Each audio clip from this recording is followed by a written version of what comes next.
Chers fidèles, nous sommes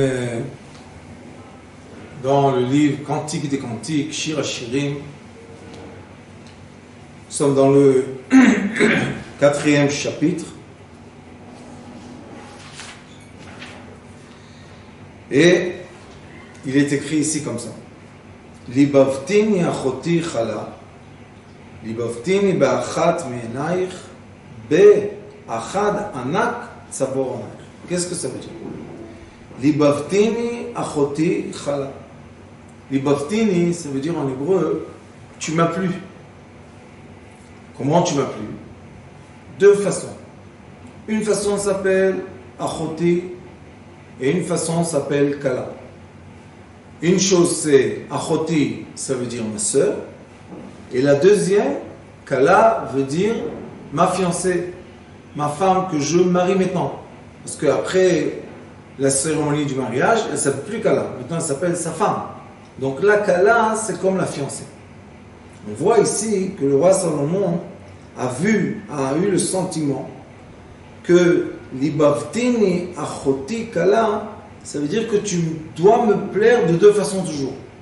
Quelles sont les façons? Une façon, ça s'appelle achoti. Il est écrit Imri la chokhma achoti at. Tu dois dire à la sagesse qu'elle est comme ta sœur. Ça veut dire que la personne doit savoir qu'est-ce qui est permis et qu'est-ce qui est interdit dans l'amour avec sa femme. D'un autre côté, et c'est pour ça qu'on dit achoti, ma sœur, est-ce que j'ai le droit de faire certaines choses avec ma sœur ou est-ce que je n'ai pas le droit de faire d'autres choses avec ma sœur? D'un autre côté, nous avons la kala. La kala, c'est ma fiancée, Baruch Hashem, avec l'aide de Dieu. Oui, j'ai le droit d'être avec elle, j'ai le droit d'avoir l'envie, j'ai le droit d'avoir le plaisir, j'ai le droit d'avoir le désir. J'ai le droit. Pourquoi? Parce que maintenant, elle, c'est ma fiancée qui va devenir ma femme, tout simplement. Mais quand il dit achoti, il dit ma sœur, maintenant, j'ai des limites. Quelles sont mes limites? Je peux beaucoup aimer ma sœur. Il n'y a pas de problème, on est en famille, tout va bien. Malgré qu'il y a des personnes qui préfèrent être en communauté ou en amis que être en famille, ça c'est une autre question de est-ce que j'appartiens à cette famille spirituellement ou est-ce que j'appartiens à une certaine communauté spirituellement, ça c'est une autre chose. Mais là, quand il dit libavtini achoti, je t'aime, ma sœur, automatiquement, la personne doit avoir des limites.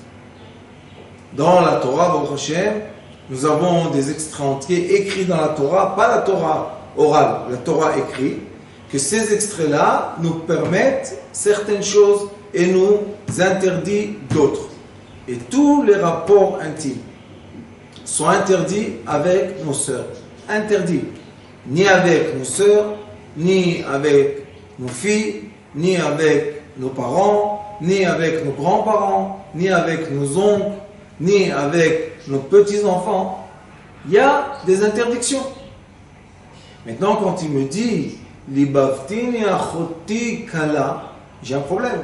Quel est le problème? Je t'aime. Premièrement, je dois savoir ce qui est interdit. Et après, tu es ma fiancée. Après que je sais ce qui est interdit, maintenant tout est permis. Alors, c'est interdit ou permis? L'interdiction, c'est les limites que l'être humain doit mettre à lui-même. C'est des interdictions, ce sont des lois.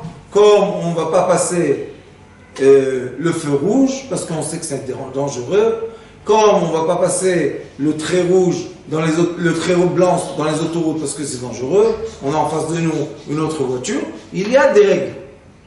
Quand tu connais les règles, maintenant tu peux rentrer dans une voiture et aller où tu veux dans le monde. Sauf que tu dois préserver les règles. Qu'est-ce que font les règles? Moi je veux passer le feu rouge, je veux passer le trait blanc, je veux ne pas attendre les piétons, je fais ce que je veux. Oui, mais quand toi tu n'écoutes pas les règles, tu dois penser que peut-être il y a d'autres qui ne vont pas écouter les règles.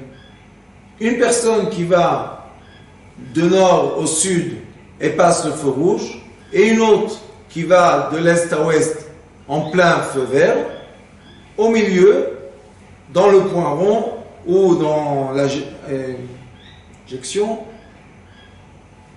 qu'est-ce qui se passe? Un grand accident, malheureusement. Qu'est-ce qui s'est passé? J'ai transgressé les règles que moi-même je devais me mettre, et moi-même maintenant je souffre. La même chose, c'est dans l'intimité. Dans l'intimité, nous avons le plaisir de l'infini. On peut vraiment monter dans la lumière verticale, unis tellement que on peut même plus parler, tellement c'est beau, tellement c'est bien, tellement ça nous génère, tellement ça nous calme, tellement ça nous donne des forces, tellement ça nous emmène la prospérité dans la maison avec l'aide de Dieu et la grâce de Dieu.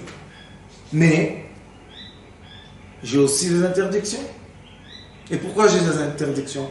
Parce qu'au moment du désir,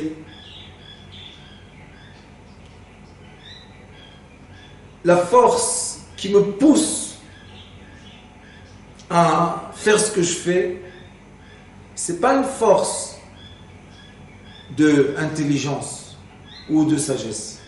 C'est le corps bestial qui me pousse. Et ce corps bestial, quand il me pousse, une des choses qu'il veut faire, c'est dépasser mes limites. Mon corps veut que je dépasse mes limites. Pourquoi? Parce qu'après, quand j'ai dépassé mes limites, et je ne suis plus tellement content, je suis en train de me punir, je suis en train d'être triste, je suis en train de regretter, je suis en train d'avoir les remords. Tout ça esquinte la vie d'une personne. Alors maintenant, on a ici la clé du plaisir, qui est transformer un désir en plaisir. Quelle est la clé? Tu dois premièrement comprendre comme il faut les règles et les limites. Et après que tu as compris comme il faut les règles et les limites, bien sûr que c'est la femme et l'homme qui doivent comprendre ça, tu peux maintenant te lancer dans cette action qui est la chose la plus belle que Dieu a créée sur terre.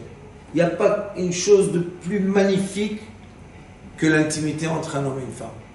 La preuve, c'est que ça peut faire naître une vie, un bébé qui respire, qui pense, qui grandit, qui devient un homme, qui lui-même se reproduit, etc., etc. De quoi? D'un moment gratuit. C'est pas un moment payant, c'est un moment gratuit. Dieu nous donne ce plaisir gratuit.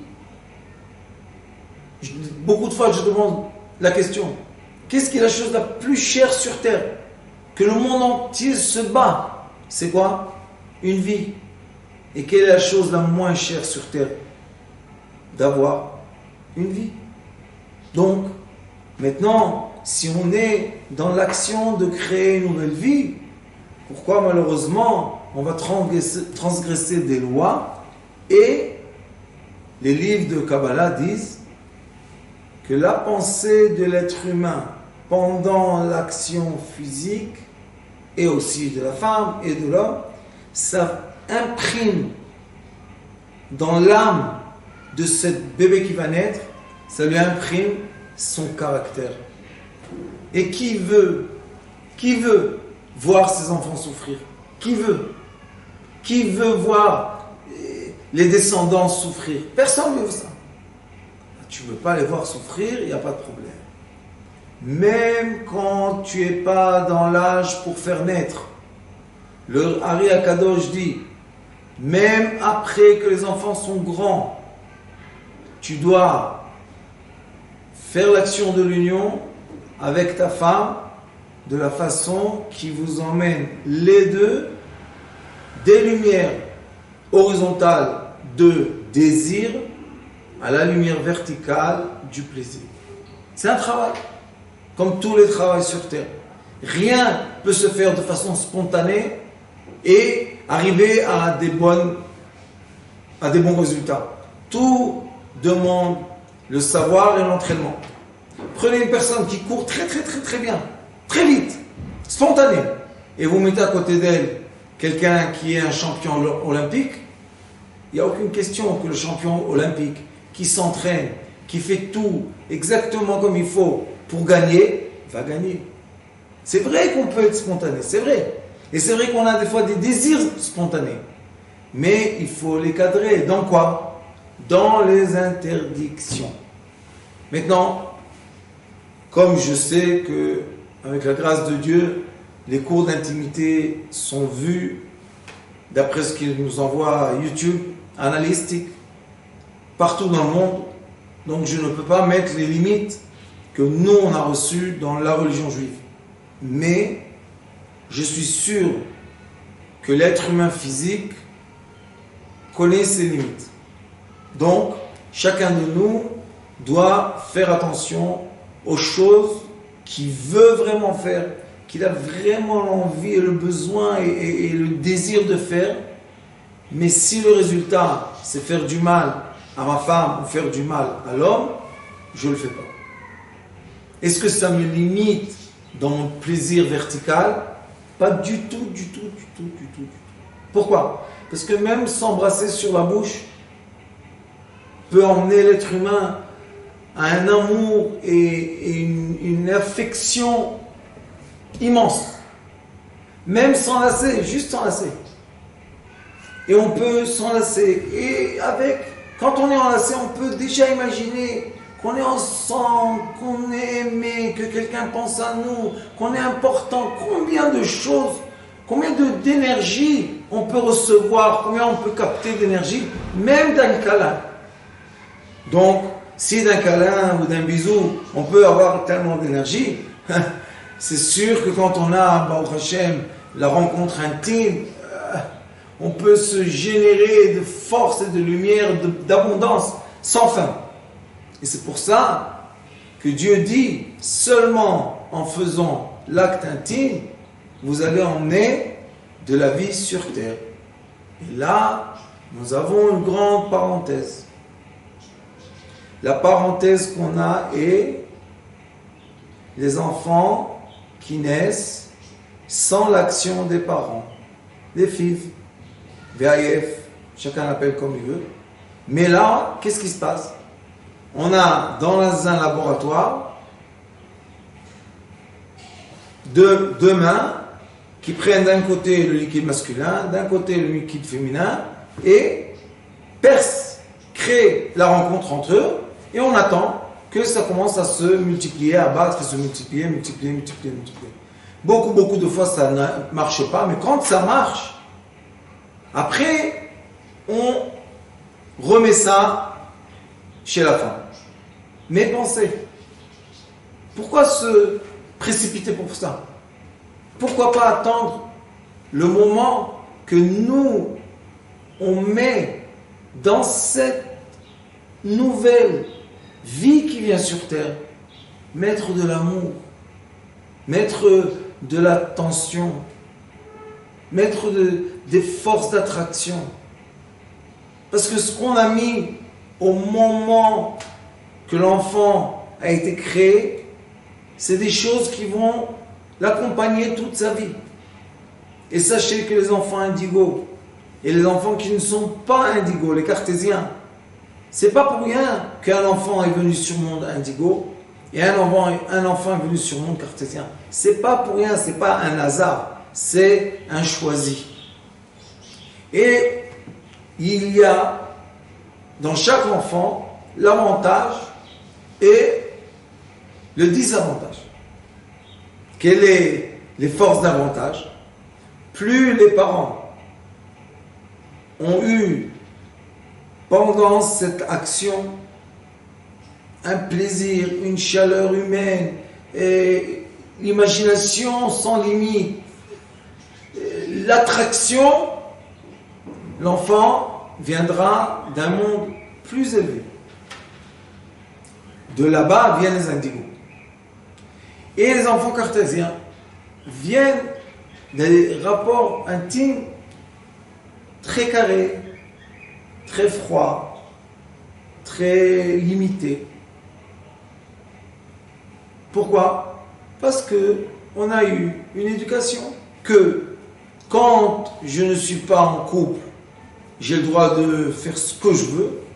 Et quand je suis dans le couple, maintenant, non, je me limite, ça c'est interdit, et ça c'est interdit, et ça on ne fait pas ça, et chez nous on n'est pas comme ça, et pas comme ça. Sachez que le Maïmonide a écrit dans son livre de règles de la vie que pendant l'action intime, on a le droit de tout faire.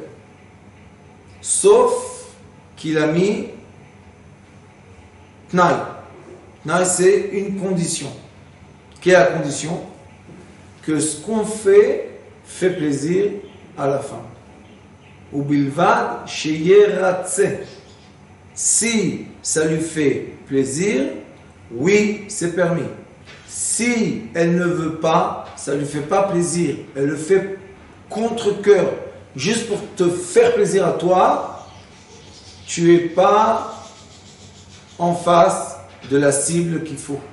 Tu es en train de dévier, et vous savez que si on n'est pas en parallèle, après malheureusement, on fait un petit détour, un petit détour, un petit détour, un petit détour. À la racine, ça nous l'air d'être quelque chose de très peu, très faible. Mais après des années, ça devient des dimensions que des fois les gens, malheureusement, à cause du comportement intime qu'ils avaient dans leur couple, ils se sont divorcés. Ils se quittent à cause de ça. Une des preuves est que quand les gens se quittent, quand ils rencontrent quelqu'un d'autre, ils sont attirés physiquement. C'est pas la plupart, c'est pas une rencontre intellectuelle, on se comprend intellectuellement, on est très content d'être ensemble. Non. S'il n'y a pas l'attirance physique, on ne veut pas. Donc, pour ne pas arriver à cela, il faut mettre les règles et les mesures. Et les règles et les mesures que nous on a, c'est contenter la femme. Tout ce qu'on fait et contente la femme est permis. Maintenant, après que j'ai expliqué aux hommes, il faut expliquer aux femmes.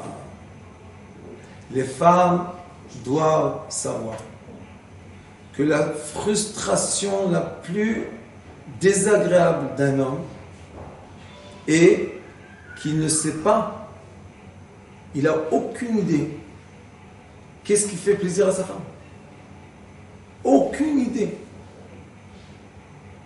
Et il essaye, le pauvre, il fait des essais. Comme dans le laboratoire. On fait ça, c'est comme ça. On fait ça, c'est comme ça.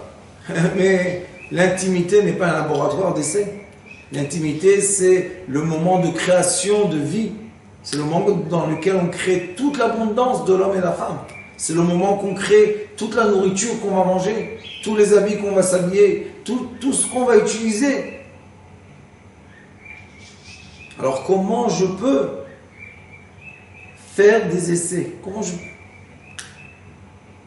Qu'est-ce qu'il faut faire? Il faut être assez amis. On doit avoir entre nous l'amitié qui nous permet de façon honorable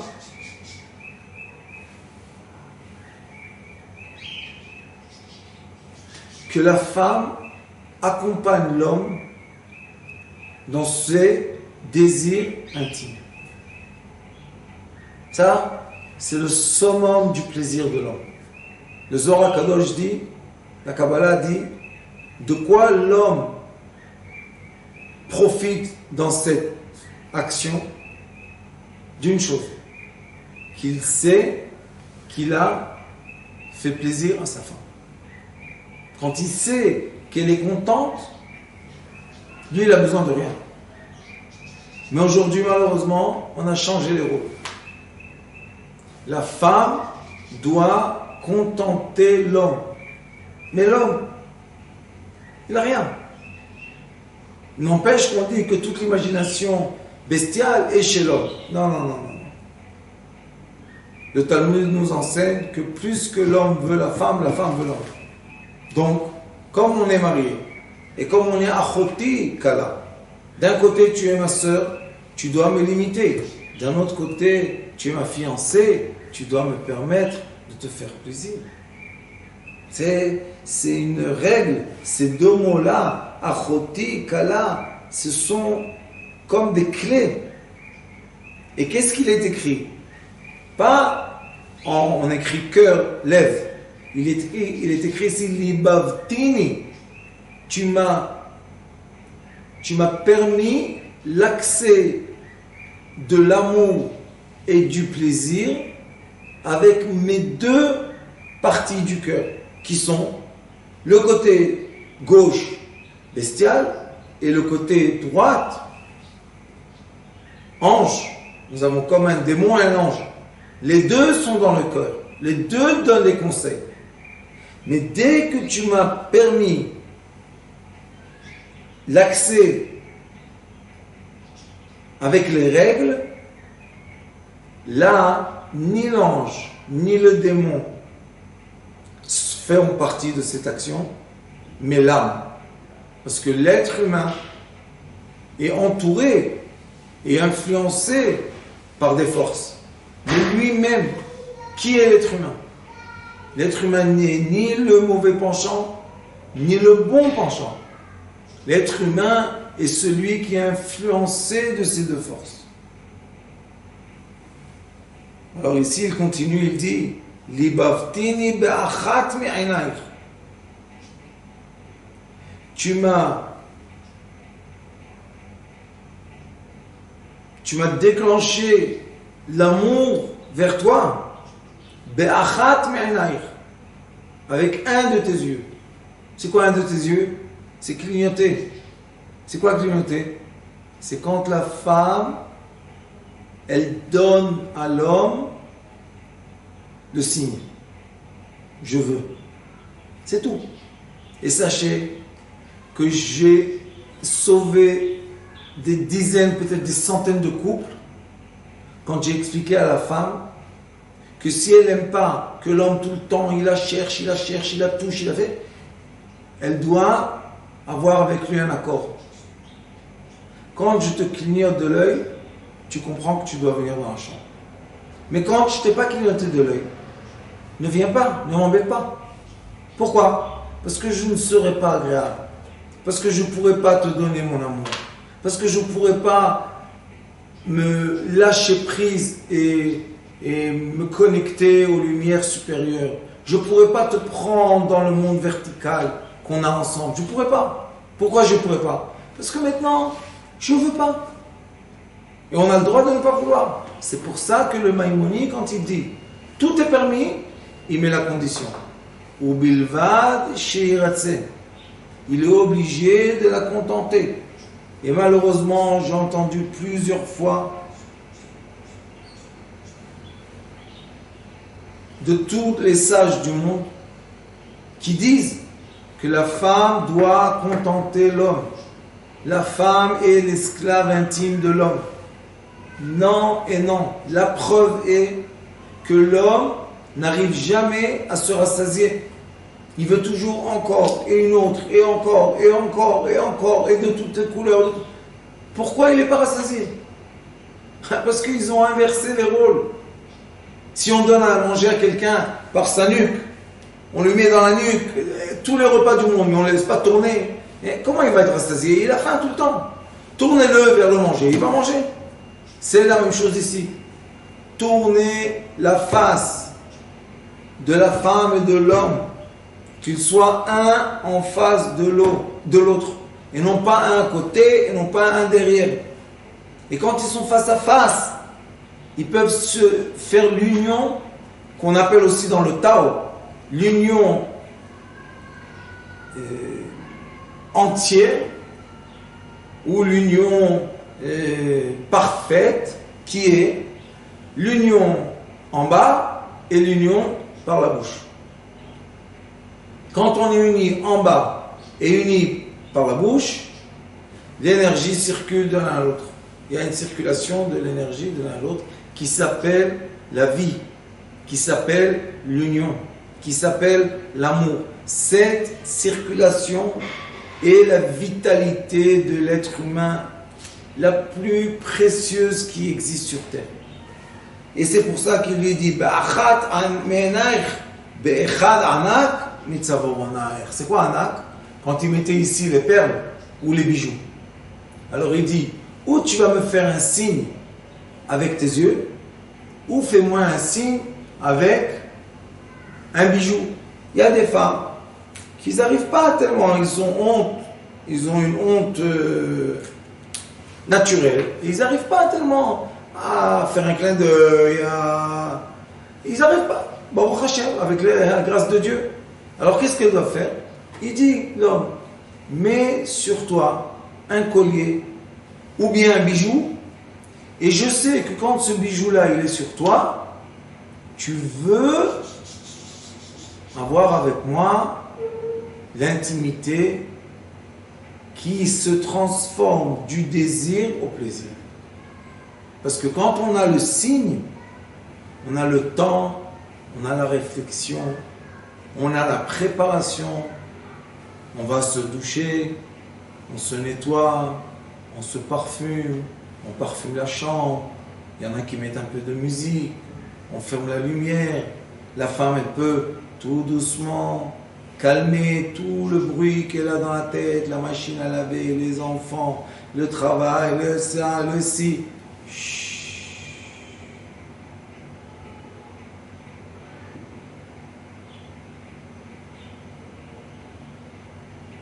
Et dès qu'elle a atteint le silence, et l'homme aussi a atteint le silence, la rencontre physique permet l'élévation de l'âme vers la lumière. Merci beaucoup. À bientôt.